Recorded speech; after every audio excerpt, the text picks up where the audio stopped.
वहीं लोकसभा में बयानबाजी का दौर जारी है। समाजवादी पार्टी के सदर अखिलेश यादव ने बड़ा बयान दिया है। उन्होंने कहा कि पता चला है कि भाजपा यूपी में अपने सभी एमपीज का टिकट काट रही है। वहीं उन्होंने दावा किया है कि यूपी में समाजवादी पार्टी और इत्तेहादी पार्टियों के उम्मीदवारी की जीत होगी। तो लगातार बयानबाजी देखने को मिल रही है और अखिलेश यादव ने भी बड़ा बयान दिया। जानकारी मिली है, मैं आप लोगों को ब्रेकिंग न्यूज देना चाहता हूं।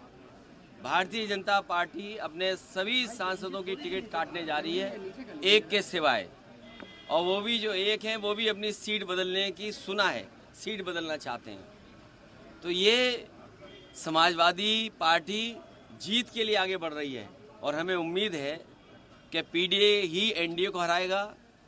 पीडीए उन लोगों की बात है जो 90% लोग हैं भ्रष्टाचार, महंगाई और बेरोजगारी से त्रस्त हैं। भारतीय जनता पार्टी ने डबल इंजन की सरकार ने और 10 साल के बजट के बाद भी महंगाई कम नहीं हुई, भ्रष्टाचार कम नहीं हुआ, जिस तरीके से बेरोजगारी फैली हुई है और जो वादे किसानों को किए थे वो सब अभी तक अधूरे हैं। किसान हमारा दुखी है, संकट में है, और किसान को सबसे ज़्यादा दुखी अगर किसी ने किया है तो भारतीय जनता पार्टी की सरकार।